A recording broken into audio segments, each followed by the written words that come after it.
भाई हमारे पड़ोस में पाकिस्तान की पब्लिक भारत की तरक्की देखकर पूरी तरीके से बौखला गई है और कुछ लोग तो ये भी कह रहे हैं कि पाकिस्तान भारत के टुकड़ों में पल रहा है। वीडियो आखिर तक जरूर देखिएगा, पूरा मजा आएगा। और अगर चैनल है पहली बार तो चैनल को सब्सक्राइब करना ना भूले। तो चलिए शुरू करते हैं आज की ये वीडियो। तो चलिए शुरू करते हैं। कर देंगे। अब भाई आप अपने घर में आप रोटी कौन देता है ये बताएं। आप इंडिया के टुकड़े पड़ रहे, मैं आपको इतना बता दूं, ठीक है। ऑन द कैमरा में बात कर दूंगा, ठीक है। क्यों इनडायरेक्टली आप दुबई से अगर कोई चीज मंगाते हो, इनडायरेक्टली वो इंडिया से चीज दुबई से होके आ रही है। अमेरिका से आप मंगाते हो वो इनडायरेक्टली इंडिया से जा रही है अमेरिका को, और अमेरिका से पाकिस्तान में आ रही है। और किधर पागलों यार तुम लोग ट्रेड कर रहे हो। बॉर्डर टू बॉर्डर देखो, अपने उनके साथ आप रिलेशन बेटर करो ताकि आप लोगों को भी कोई फायदा हो यार। हम पाकिस्तान की बका के लिए, पाकिस्तान की डेवलपमेंट के लिए बात कर रहे हैं, ना कि हम अपने ये देख रहे हैं कि जी वो दुश्मन मुल्क है या नेबरिंग कंट्री है। इस चीज को छोड़ दो, फक ऑफ। टेस्ला आया उधर, तो कितनी मर्सिडीज उधर बनी, आईफोन उधर बना। कौन कौन सी गाड़ी नहीं उन्होंने बना दी, कौन कौन सा फोन नहीं बना दिया, कौन कौन सी प्रोडक्ट नहीं बना दी। तो मैं हमेशा कहता हूं ये बात, आज फिर कहता हूं, जो लोग चाइना में अपना इन्वेस्ट कर रहे थे वो अब इन्वेस्ट करना शुरू हो गए भारत में, इंडिया में। तो ये इंडिया और भारत आज से 10, 15, 20 साल बाद आपसे पकड़ा नहीं जाना। अभी पकड़ा जा रहा है सर। वो तो अभी तो हम सोचते हैं ना कि 100 साल बाद इंडिया के लेवल पे चले जाएंगे। अरे बेवकूफो, 100 साल बाद इंडिया कहाँ होगा, कभी ये भी तो सोचो। बस हवा निकल गई। कोई एक उम्मीद जग गई है पाकिस्तानियों में कि शायद अब बांग्लादेश पाकिस्तान में दोबारा से मर्ज हो जाएगा शेख हसीना वाजिद की हुकूमत जाने के बाद। नहीं, ऐसा तो कुछ नहीं होगा, लेकिन चलें दोनों कंट्रीज के जो जितने भी रिलेशंस हैं वो अलबत्ता काफी हद तक ठीक हो जाएंगे। तो आपको लगता है कि पहले जो ताल्लुकात बेहतर नहीं हो रहे थे वो इंडिया की वजह से थे? कुछ तो उसमें इंडिया इन्वॉल्व थी, इंडियन गवर्नमेंट इन्वॉल्व थी, और दूसरा हसीना वाजिद को इंडियन गवर्नमेंट का सपोर्ट हासिल थी। इस वजह से कुछ ताल्लुकात नहीं थे ठीक। अब इंशाल्लाह अल्लाह बेहतर करे, दोनों कंट्रीज के ताल्लुकात ठीक ही हो जाए और बांग्लादेश को अल्लाह दिन दुगनी और रात चुगनी तरक्की अता फरमाए। ऑलरेडी अगर हम देखें तो बांग्लादेश की मौशियत पाकिस्तान से कई ज्यादा बेहतर है। उनका टका देखें पाकिस्तानी करेंसी से ज्यादा बेहतर है। पाकिस्तान से जितनी टेक्सटाइल की इंडस्ट्री थी वो यहाँ से जो है शिफ्ट होकर बांग्लादेश चली गई। 1971 में जो कुछ हुआ वो बिल्कुल गलत था। आज उन्होंने हसीना वाजिद को अपने मुल्क से निकाला, और दूसरा शेख मुजीबुर रहमान के जिस तरह उन्होंने मुजस्मे तोड़े, उन्होंने साबित कर दिया कि वो वाकई वो एक कौम है। चूतिए हो तुम दोनों। एज ए पाकिस्तानी मुझे ये बताना है कि जो चाइना के मुसलमान हैं, आपके ख्याल में वो किस हालत में रह रहे हैं, अच्छी हालत में रह रहे हैं? जी बिल्कुल, मेरी तरफ से तो जितनी मुझे नॉलेज है ठीक है जी। मेरे वाले से तो उधर पाकिस्तान के मुसलमान जो हैं ठीक है, अच्छी हालत में हैं, और उनके ऊपर किसी भी किस्म का यानी कि कोई दबाव नहीं है, कोई तशद्दुद नहीं हो रहा। अच्छा, क्योंकि आपने कभी कोई मीडिया पे इस हवाले से, हमारी मीडिया पे दिखाया नहीं जाता, तो फिर कैसे पता चलेगा? अगर मैं आपको बोलूं कि वहाँ पर मस्जिदों पर जो गुंबद होते हैं हमारे, वो लगाने की इजाज़त नहीं है। वहाँ पर एक मखसूस एरिया में मुसलमानों को रखा गया है। और इसके अलावा यूनाइटेड नेशन की रिपोर्ट के मुताबिक, ह्यूमन राइट विंग की रिपोर्ट के मुताबिक, चाइना के मुसलमानों पर जुल्म हो रहा है। वो अपनी मजहबी आज़ादी वहाँ पर नहीं है उन्हें। फिर आप क्या कहें? देखिए जी, अगर तो मुसलमानों के ऊपर उधर वहाँ पर जुल्म हो रहा है चाइना के अंदर, तो ह्यूमन राइट्स के तौर पर हमें चाहिए मुसलमानों को भी, जो पाकिस्तान के ममालिक हैं और दूसरे भी हैं, तुर्किश हैं ठीक है, जहाँ पर भी मुसलमान रह रहे हैं, उनका राइट बनता है कि चाइना में भी रहने वाले मुसलमानों के लिए यानी कि अच्छी एक के लिए भी आवाज़, हम फ़लस्तीन के लिए आवाज़ उठाते हैं, बर्मा के लिए उठाते हैं, हम इंडिया के बार बार बात करते हैं बहुत जुल्म हो रहा है। हालांकि वहाँ के मुसलमान अब खुद बोल पड़े हैं कि भाई हम बिल्कुल यहाँ पे सेव हैं। लेकिन चाइना में हम कभी बात ही नहीं करते। अगर हमारे प्राइम मिनिस्टर से पूछा जाता है तो वो कहते हैं जी उसके ऊपर मैं बात नहीं करूँ। तुम्हें कैसे पता चला? तुम्हें कैसे पता चला कि मैं कौन हूँ? अभी तो शुक्र है खुदा का यहाँ लंडा है, इंडिया में लंडा नहीं है, ये मैं आपको कन्फर्म बता रहा हूँ। यहाँ लंडा है तो लोग अपने तन ढांप लेते हैं, वरना वहाँ लंडा नहीं है। वो इतना खुदा है कि वो नहीं लेता। अच्छा, इंडिया वाले उधर से वो लंडा वगैरह नहीं है। आप पूरे हिंदुस्तान में तहकीकात कर लें, लंडा नहीं है वहाँ। लंडा का मतलब ये है, जो अगर किसी को नहीं पता, कि जैसे ये अभी मेरे पीछे लंडा आ रहा है, कि मतलब जो दूसरे कंट्री से माल आता है, जो पहने हुए कपड़े हैं वो पाकिस्तान में आते हैं और वो हम यहाँ पर पहनते हैं। हाँ, वो नहीं पहनेंगे, इंडिया वाले नहीं पहनेंगे। क्या वजह? वो कहते हैं कि अपने मुल्क की प्रोडक्ट कपड़ा चाहे महंगा अच्छा हम लेंगे, किसी से महंगा वो उतरा हुआ कपड़ा नहीं पहनेंगे। हमारे यहाँ ऐसा ही होता है। 6 राफेल पहले ही गिरा है, 7वां राफेल हम दोबारा गिरा लेंगे। असल में इनकी इज्जत नहीं है, इंडिया वालों की कोई इज्जत नहीं है। अब क्यों नहीं है? अभी देखें G20 के अंदर, अगर देखें अभी इंडिया प्राइम मिनिस्टर के G20 के अंदर आप देखें, वर्ल्ड बैंक के अंदर आप देखें, दुनिया में टेक के अंदर सबसे ज्यादा टॉप के ऊपर इंडियंस बैठे हुए हैं। इकोनॉमिकल देखें, वर्ल्ड की 4th लार्जेस्ट इंडिया इकोनॉमी बनी हुई है। टेक के अंदर, सॉफ्टवेयर इंडस्ट्री के अंदर, मेडिकल इंडस्ट्री के अंदर, IT इंडस्ट्री के अंदर, आप देखें फार्मास्यूटिकल इंडस्ट्री के अंदर, अगर आप देख लें फूड इंडस्ट्री के अंदर, डेयरी इंडस्ट्री के अंदर, ऑटोमोबाइल इंडस्ट्री के अंदर, सब के अंदर तो इंडिया टॉप कर रहे हैं। इंडिया कहाँ से पीछे? इंडिया, अब इंडिया के आप प्राइम मिनिस्टर देखो, अब जंग आप उनकी हालतें देखो, वो हमसे अपना अल्लाह भला के ना उनकी एयरफोर्स इतनी स्ट्रॉन्ग है, ना कोई उनका इतना स्ट्रॉन्ग है। आप वो देखे ना, वो डोनाल्ड ट्रम्प ना उनके साथ दे रहा है, 100% टर्मिनेटर लगा लिया उन लोगों ने। लेकिन अभी डोनाल्ड ट्रम्प इंडिया की तरफ है। डोनाल्ड ट्रम्प आप पता है सुपर पावर है, पलट जाता है वो ऐसे। मस्त जोक मारा रे, ये हंस रहे हलकट हंस। बात करता हूँ, किसी का दिमाग ये नहीं काम कर रहा। आज से 75 साल हो गए पाकिस्तान बने। हाँ, हमारे 75 नहीं 78वां शुरू अच्छा 78 साल हो गए पाकिस्तान बने। सिर्फ एक ही हमारे पास मौजूद है कि कश्मीर। हाँ, बस वोटिंग के इसकी लिए। वजह आपको नहीं समझ आ रही? नहीं। अगर आज कश्मीर का इशू सोल्व हो जाए, हाँ। हुकूमत जो है उससे बजट किसने देना है दिफा के लिए? वो तो क्या बढ़िया था गुरु। प्राइम मिनिस्टर को जगह भी किसी ने दी है, इंडिया वालों ने, पूरी दुनिया ने किसी ने उसको रखा नहीं है। तो मुझे नहीं लगता कि बांग्लादेश भाई कुछ भी कर सकेगा। बांग्लादेश पहले कदमों पे है। इन दी एंड बनेगा क्या? बांग्लादेश जाके इंडिया से माफी मांगेगा। जलवा है हमारा कि हम गरीब को रोटी दें, ठीक है? ना उनके पास कपड़ा है, ना मकान है, कुछ भी नहीं है। इन लोगों ने उनसे हर चीज छीन ली है। अब गुर्बत की खातिर लोग अपने बच्चे मारे हैं, बच्चे भीख मांग रहे। जिन हाथों में किताबें होनी चाहिए उन हाथों में कटोरे हैं। 75 साल से रोटी कपड़ा मकान का नारा हम सुनते आए हैं, कश्मीर का नारा हम सुनते आए हैं। वो ना तो रोटी कपड़ा मकान मिला, ना कश्मीर मिला, और यहाँ लोग आटे की लाइन में लगे ना। हम दिलाएंगे। अब जनरेशन हम आई है ना, पढ़ी लिखी कौम जैसी रानी। हाँ, यूथ आई है ना, अब हम बचाएंगे ना, हम देंगे। मरियम साहिबा ये बताएं, जो इस टाइम कंडीशन है, आटे की लाइन में लोग लग के जाने दे रहे हैं। आज अगर हकीकत पे किसी यहाँ पे किसी यूथ से पूछा जाए, मजदूर से पूछा जाए, गरीब इंसान से पूछा जाए, ये पूछा जाए कि इस कंडीशन में आटा चाहिए या कश्मीर चाहिए, ईमानदारी से बताएं क्या जवाब देंगे? कश्मीर भी चाहिए, आटा भी चाहिए। नहीं, मैं इस टाइम कंडीशन की बात कर रहा हूँ। आटा है, क्योंकि गरीब के पास रोटी नहीं है कि वो खाएगा। हाँ, पहले पेट होगा तो फिर दूसरा काम होगा। हमारे यहाँ ऐसा ही होता है। लड़ना चाहिए तो दिल खोल के लड़ना चाहिए, वरना जैसे बर्मा में हो रहा है, जैसे फलस्तीन में हो रहा है, जैसे कश्मीर में हो रहा है, ऐसे हम जलील होते रहेंगे। लेकिन अगर करनी है, जंग करनी है, सुलह करनी है, टेबल टॉक करना है, जो करना है करो, बात को खत्म करो। ये 78 साल से क्यों मसला इतना खड़ा किया हुआ है? अगर जंग भी नहीं करनी, कुछ भी नहीं करना, हाँ, तो फिर पाकिस्तान का हिस्सा भी दे दो। जो हमारे हुक्मरान है, ये तो नीचे लगे हुए हैं सारे। ठीक है, अगर कोई हुक्मरान अच्छा होता ना, तो ये मसला हल हो जाता। उनके दर्जात बुलंद करे। ठीक है, वो एक नहायत शरीफ इंसान और बहुत बड़े आलम दीन थे। उन्होंने भी कहा है कि भाई, उन्होंने कहा था हमें वो दे दें, हमें जहाद करें जाके, हमें सब कुछ दें, असला दे दें। हाँ, एटम बम हम नहीं फेंकेंगे तो फिर बात करें। अच्छा, उन्होंने कहा एना ने भी रोना है, नसना ने भी रोना है। नहीं, तो ये एटम बम फेंकने की बात कर रहे हैं। नहीं, ठीक है, वो उन्होंने शायद ऐसी स्टेटमेंट दी थी, लेकिन एटम बम तो फिर उनके पास भी आप नहीं शायद 7 कंट्रीज जिनके पास एटम बम है, अगर हम मारेंगे तो वो भी चलाएंगे। नुकसान ना कश्मीर रहेगा, नहीं मसला कश्मीर हल हो जाएगा, लेकिन ना पाकिस्तान रहेगा ना इंडिया रहेगा। ठीक है, क्योंकि दोनों तरफ से, क्योंकि आपको पता है ना, रेडिएशन में 87 डेज तक रहती है। लाइफ तो वैसे पाकिस्तान और इंडिया से दोनों से खत्म हो जाएगा। एटमी कंट्रीज है ना। और इंडिया जितना बड़ा है रकबे में, शायद फिर कोई ना कोई माइट पॉसिबल, कोई ना कोई कोना बच जाए, कोई ना कोई एरिया बच जाए। पाकिस्तान जितना छोटा है एज कम्पेयर टू इंडिया रकबे में, तो यहाँ तो नुकसान ज्यादा हो जाएगा। बिल्कुल ऐसी बात है। और जैसे इन्होंने बात की ना कि सारे मुसलमान इकट्ठे हो जाएं, ठीक है, हम जिस टाइम में रह रहे हैं ना, जिस टाइम स्पेन में रह रहे हैं, आपको लगता है कि मुसलमान इकट्ठा होगा? खाने को चने नहीं, पिछवाड़ा मांगे जायफल, तनख्वाह 550, कंधे पे टांगे राइफल। क्या हम इंडिया से डरते हैं? हम उनसे किसी चीज में आर्मी, सिर्फ आर्मी की हद तक देखे, हम किसी में उससे कम है? नहीं है।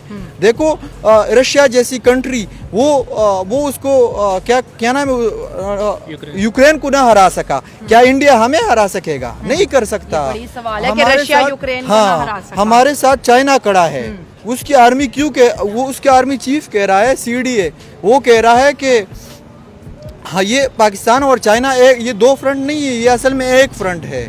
ये असल में एक फ्रंट है, वो हमें नहीं हरा सकते। बांग्लादेश और पाकिस्तान मिलके कोई माशी इनकलाब लेके आते हैं तो फिर हम इंडिया को बेहतर जवाब दे सकते हैं। अच्छा, पाकिस्तान और बांग्लादेश, ये दोनों तो खुद मांग रहे हैं, इनके पास तो खुद कुछ नहीं है। अरे बेटे, तुझे थकान नहीं लग रही क्या? इंडिया क्यों डर गया? हर दफा तो हमसे जीतता है, डरेगा क्यों? मैम, उसकी थोड़ी पिटाई हुई है अभी। अच्छा हाँ, बहुत मारा है पाक आर्मी ने। अच्छा हाँ, बात कंफर्म है? कंफर्म है। कोई झूठी खबर तो नहीं दे रहे आप? नहीं, झूठी खबर नहीं है। मीडिया में तो चल ही नहीं रही चीजें। जितना नुकसान हुआ है उसका, हाँ। उसका तो बहुत नुकसान हुआ है। वो तो दिखाई नहीं रहे वो लोग। अच्छा, तबाह हो गए, बर्बाद हो गए हैं वो। हाँ। क्या कह रहा चूतिया? अंकल जी क्या कहेंगे टमाटर के रेट के हवाले से? टमाटर की वजह से परेशान है आप? बहुत ज्यादा, बहुत महंगे टमाटर। ये तो अभी देखे ना, इनकी हालत तो देखें आप कैसे हैं। ये हालत तो देखें टमाटर कैसे हैं। जी, ये तो बकरियां भी नहीं खाएंगी। जो आप दिखा रहे हो ना, ये बकरियां भी नहीं खाएंगी। ये तो फेंकने वाले टमाटर हैं। ये भी 800 रुपए किलो है, ये बकरियां भी नहीं खाती है। बहुत देखिए ये कंडीशन है यहाँ पे टमाटरों की। अभी लोगों को इंडिया के टमाटर याद आते हैं आपको? बिल्कुल बेहतरीन टमाटर थे वो अच्छे टमाटर थे। क्या डिमांड करेंगे इंडिया से टमाटर दोबारा ट्रेड होनी चाहिए ताकि इंडिया से ताल्लुकात रिलेशन अच्छे हो, ताकि इंडिया से टमाटर आए यहाँ पे गरीब बंदे को टमाटर तो कम से कम खाने के लिए मिले? तो बरामद का सिलसिला तो जारी रहना चाहिए। उसमें कारोबार सही चलेगा और क्वालिटी भी इसकी अच्छी थी। इंडियन टमाटर आपको याद आते हैं? जी जी पता है, मैंने देखा था। इंडियन टमाटर कैसे बताएं थोड़ा इंडियन टमाटर के बारे में? क्या उनकी क्वालिटी थी, उनका प्राइस कैसा था? प्राइस तो मुनासिब ही थे उस टाइम पे। उस टाइम प्राइस हर चीज के मुनासिब थे तकरीबन। लेकिन अब जो है ये सब्जी पहुंच से ज्यादा ही हो गई। 200 रुपए किलो से सब्जी कोई कम नहीं, 200-300 रुपए किलो से। इंडिया के टमाटर सस्ते आते थे, क्या समझते हैं इंडिया के टमाटर आने चाहिए नहीं आने चाहिए? आना चाहिए। हाँ सही है। अभी इंडिया के तो 50 रुपए किलो था, अभी देखो तो कितना महंगा है। जैसे आप कह रहे हैं इंडिया के अंदर टमाटर 50 रुपए किलो है, कहीं पे 30 रुपए किलो, कहीं 40 रुपए किलो। आप लोग मुझे जरूर बताएं, जो लोग मुझे इंडिया से देख रहे हैं, इंडिया के अंदर टमाटर की क्या प्राइस है? बंद करो, हाथ जोड़ के मैं मोदी साहब से गुजारिश करता हूँ। ठीक है, आप चाइना को छोड़ दो, आप चाइना की बात ना करो, आप इंडिया से बात कर लो, आप इंडिया से दोस्ती कर लो। नहीं, हमने वो भी नहीं करना। आप यूएई के साथ अच्छे ताल्लुकात कर लो। यूएई ने हमारे वीजास बंद कर दिए हुए हैं। वो लोग हमें पब्लिक प्लेस पर जाने की इजाजत नहीं देते। वो कहते हैं कि भाई ठीक है, आप लोग नौकरी करो, घर को जाओ। आप किसी पब्लिक प्लेस पर जाकर रिप्रेजेंट ही नहीं कर सकते पाकिस्तान पे। क्यों? क्योंकि ये लोग भाई ना रूल्स का ख्याल करते हैं, ना रेगुलेशंस का ख्याल करते हैं। अभी right now Pakistan versus India का मैच है दुबई में, 23 फरवरी। ठीक है, 23 फेब को इंडिया वर्स, मेरी ध्यान से बात सुनना, फेब को मैच है इंडिया और पाकिस्तान का, एंड पाकिस्तानी वहाँ पे बैन है। अमेजिंग, सही है। Can you even imagine that? Can you even think about it? Seriously यार, आप लोगों ने इतना बोंगा हाल कर दिया हुआ है हमारा कि हम लोग अब इन हालात पे आ चुके हैं। दीदी वाह दीदी। नहीं दीदी वाह दीदी। इंडिया टेबल पे क्या डिस्कस करता है, कभी आपने नोट किया? वो बोलते हैं कि हमारा चैलेंज चाइना है, हमें चाइना को काउंटर करना है। हमारी जो मिलिट्री पावर है, जो मिलिट्री अपग्रेडेशन है, जो मिलिट्री वेपन्स हम ले रहे थे, ये हम चाइना को काउंटर करने के लिए करते हैं। उसी टाइम जब इंडिया वापस आता है, चाइना को भूल के फिर पाकिस्तान शुरू हो जाता है। अच्छा, आप इसके अंदर देखिए, बड़ी सोचने की बात है अवाम के लिए। आपने अपना राफेल खो दिया, आपने अपना MiG-29 खो दिया, आपने अपना Su-30 MKI खो दिया। पहले हमसे तो लड़ने ठीक तरीके से, अपने जहाज आप 5 शॉट डाउन करवा देते हैं। 5-0 as we know that Pakistan Air Force scored 5 kills against Indian aircraft in this recent operation। तो पहले हमसे तो मुकाबला कर लें। तो चाइना तो बहुत नेक्स्ट लेवल है, वो तो एक सुपर पावर है। मैं अपने पापा से क्या? ये चुप है। इस टाइम हमें इंडिया जो है दुनिया की बड़ी इकानमी है, 5वीं बड़ी इकानमी है। इसके बाद कोई भी मुल्क जिसके इर्द गिर्द सारे दुश्मन हो, जैसे वो इंडिया पाकिस्तान को अपना दुश्मन समझता है, और अब चाइना को भी अब वो नहीं समझता है, क्योंकि अब हमारा वो लेवल नहीं रहा है, और हमारा शुरू से ही नहीं था, हमारा उनके साथ कोई कंपटीशन नहीं है। क्या आप इंडिया को अपना दुश्मन मुल्क मानते हैं? मैं बाहैसियत पाकिस्तानी को अगर पूछें तो मैं नहीं समझता हूँ कि इंडिया को हम दुश्मन समझे। दुश्मनी उससे होती है जो आपके लेवल का हो, और क्या बात कर दी आपने? इंडिया हमारे से बहुत मजबूत मुल्क है। हमें ये चाहिए इकानमी को हम इंडिया के साथ अपने अच्छे ताल्लुकात रखें, क्योंकि इंडिया एक पावर बन चुका है, इसे तस्लीम करना होगा। अब आए ना लाइन पे। इंडिया में एक मुसलमान ने जो मिसाइल या टेक्नोलॉजी के ऊपर वर्क किया, अब्दुल कलाम की बात कर रहे मुसलमानों के साथ क्या हैं, करते हैं? अब्दुल कलाम जिनकी हम बात कर रहे हैं, उनको तो उन्होंने प्रेसिडेंट बना दिया। उनको प्रेसिडेंट बना दिया, और हमारे जो साइंसदान है डॉक्टर अब्दुल कदीर खान, उस लाखों के भीतर। अरे कौन भौंक रहा है ये बदतमीज? जंग की जो धमकी है सबसे पहले इंडिया ने दिया कि हम इसका जरूर जवाब देंगे, और अब जो है उन्हें करना पड़ेगा। लेकिन पाकिस्तान की एयरफोर्स कोई प्रैक्टिस करती हुई नजर आ रही है, बड़ी खामोश नजर आ रही है। इसके दो ही चीजें हो सकती है, या तो पाकिस्तानी एयरफोर्स बहुत ज्यादा कॉन्फिडेंट है, या उन्हें लगता है कि सारी गेम के पत्ते हमारे हाथ में है। पहली बात यह है कि इंडिया की जो फौज है दुनिया की चौथी सबसे बड़ी और ताकतवर फौज है। अच्छा। हाँ, पहली फौज है यूएस, फिर उसके बाद है चीन, फिर उसके बाद है रूस। पीछे आ जाओ ना मेरे बैकग्राउंड में। हाँ, फिर उसके बाद आता है इंडिया, और हमारी आर्मी की जो रैंकिंग है वो भी 8वें नंबर पर है। ठीक है। पाकिस्तान आर्मी, इंडिया आर्मी जो की न्यूक्लियर न्यूक्लियर पावर है, उनका एयरफोर्स बहुत स्ट्रांग है। जो इंडियन एयरफोर्स है वो पूरी दुनिया में 4थे नंबर पर है, और जो हमारा एयरफोर्स है वो पूरी दुनिया में 18वें नंबर पर है। मतलब इतना कॉन्फिडेंस अच्छा नहीं है? बिल्कुल भी अच्छा नहीं है भाई। मैं मानता हूँ कि बहुत सारी जंगें हुई है, हमने 65 की जंग लड़ी है, क्या हुआ आखिरकार हमें टेबल पे मुआहदा करना पड़ा। 71 की जंग हुई, क्या हुआ, हमें बंगाल हाथ से जाना पड़ा। 99 में कारगिल हुआ, क्या हुआ, पाकिस्तान का नुकसान हुआ। तू साला भोला दिखता है लेकिन है एकदम होशियार हो लुच्चा। अभी तो आपको पता है कि बांग्लादेश ने इंडिया से शेख हसीना वाजिद की डिमांड भी कर ली है कि भाई हमें शेख हसीना वाजिद जो है वो वापस भिजवाई जाए। शेख हसीना वाजिद क्या इंडिया में? सबसे पहले इन जाहिलों के बच्चों से ये पूछो, जाहिलों से, कि शेख हसीना वाजिद क्या इंडिया के पास है? और जाहिल के बच्चों, जब आपको पता ही नहीं है किधर शेख हसीना वाजिद अमेरिका में बैठी हुई है, कहाँ इंडिया के पास है? मुझे बता दे। उन्हें इंडिया के पास, देखिए शेख हसीना वाजिद क्यों चुपती है इनको इंडिया की तरफ से, कि वहां पर पली बड़ी, वहां पर उन्होंने पढ़ाई की और इन एहसान फरामोशों के मुल्क में काम करने चली गई। और इंडियन और नरेंद्र मोदी का बड़ा दिल कि यार आए बंगालियों की मदद करें। देखो चाइना हेल्प आउट करेगा, लेकिन चाइना आपको पता है जिस मुल्क की उसने हेल्प की है ना, उस मुल्क का उसने बेड़ा गर्क किया। बात तो सही है। श्रीलंका का देख लें, दिवालिया कर दिया, आपदा ही देख लेने ऐसी। हमारे मुल्क के हालात देख लें, चाइना की इन्वेस्टमेंट है, बेड़ा करके हमारे मुल्क का कर दिया उन्होंने। क्या बात है सर, क्या बात है सर, क्या बात, ये बात है। अगर आपको इंडियन लड़के से शादी करने का मौका मिले या इंडियन किसी हीरो से शादी करने का मौका मिले, आप करेंगी? इंडियन हीरो तो नहीं, लेकिन किसी इंडियन से शादी कर लूंगी। लड़का? हाँ लड़का, ऑब्वियसली लड़का, लड़की से नहीं करूंगी। नहीं, वो कहीं और बात निकल जाएगी। अच्छा मुझे ये बताएं, कैसा होना चाहिए लड़का इंडियन जिसके साथ शादी करेंगे? वो देख रहा है आपको। लड़का खूबसूरत होना चाहिए, मेरे जैसी आंखें नहीं चाहिए, बड़ी बड़ी सुनहरी आंखें, तीखा नाक होना चाहिए, चौड़ा चौड़ा फेस होना चाहिए, बड़े होंठ होने चाहिए। बड़े होंठ। रहा नहीं जाता, तड़प ही ऐसी है ना। आपको पता है इंडिया टेक्नोलॉजी में कहाँ चला गया? देखिए ना, वो तो एक मंथ का अरबों डॉलर्स का बिजनेस कर रहे हैं। उनकी आईटी इंडस्ट्री, वो जो उनका बेंगलोर है, बेंगलोर में वो कहाँ से कहाँ आईटी इंडस्ट्री, आईटी हब कहा जाता है, ठीक है ना। अब उसे नहीं, और आप देखिए ना कि उनके जो रेस्टोरेंट्स है, हर सिटी में 7 स्टार्स रेस्टोरेंट्स है। हमारे फैसलाबाद समुद्री में वहाँ चले जाए, वहाँ कोई नहीं, क्यों? वहाँ फैसलाबाद पाकिस्तान का एक बड़ा शहर है और इंडस्ट्री के हवाले से 5वां 6वां बड़ा शहर है। मैंने आपको पहले ही कहा कि इंडस्ट्री तो बंद हो रही है बिजली की महंगाई की वजह से, ऐसे ही है। बाहर डॉलर्स नहीं है। उन लोगों ने कैसे बेहतरी की? मैं बहुत से लोगों से ये पूछता हूँ, क्योंकि कोई शायद कोई हमें काम की बात बता दे कि यार उन लोगों ने ऐसे बेहतरी की है, हमें भी ऐसा करना चाहिए। किस तरीके से वो आगे चले गए? हर सिटी में 5 स्टार होटल है, आईटी हब वहाँ पे है, अमेज़न वहाँ पे जा रहा है, वहाँ जा चुका है, एप्पल स्टोर वहाँ पे है, पता नहीं क्या क्या चीजें वहाँ पे हैं, टेस्ला वहाँ जा रहा है। और अभी तो रुको, क्लाइमैक्स अभी बाकी है। सर उनमें लाख खामियां से, लेकिन उन्होंने अपनी आईटी पर, अपने स्टूडेंट्स पर, उन पे खर्च किया है। और उन्हें अब देखें ना कि जितने भी गूगल ले लें, फेसबुक ले लें, अमेज़न ले लें, उनके जितने भी सीईओज हैं वो इंडियंस हैं। आपको नहीं लगता कि हम बिजली के बिलों पे तो प्रोटेस्ट कर लेते हैं, हम महंगाई पे, पेट्रोल पे प्रोटेस्ट कर लेते हैं, कभी एजुकेशन के हवाले से भी हमें बात करनी चाहिए कि भाई हमारा एजुकेशन सिस्टम क्या है, फ्लॉप हो चुका है, इसके ऊपर भी बाहर निकलना चाहिए। हमें यूनिवर्सिटीज़ के लिए बाहर निकलना चाहिए, हमें इंटरनेशनल लेवल पे जो कुछ हो रहा है टेक्नोलॉजी के हवाले से प्रोटेस्ट करने चाहिए।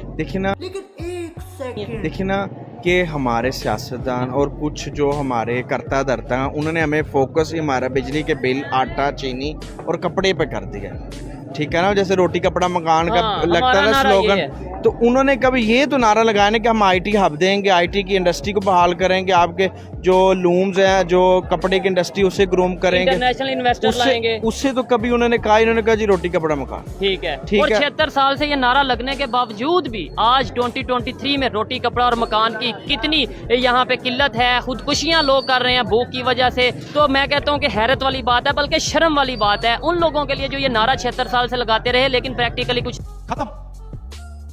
Bye bye, tata, good bye, गया। भाइयों उम्मीद करते हैं हमारी आज की वीडियो भी आपको जरूर पसंद आई होगी। आज की वीडियो में आपको सबसे फनी पार्ट कौन सा लगा, कृपया कमेंट करके उसका नाम जरूर बताइएगा। और अगली वीडियो कौन से टॉपिक पर चाहिए इसके बारे में आप बता सकते हैं। वीडियो देखने के लिए धन्यवाद। कल फिर मिलते हैं एक नई वीडियो के साथ। जय हिंद, जय भारत।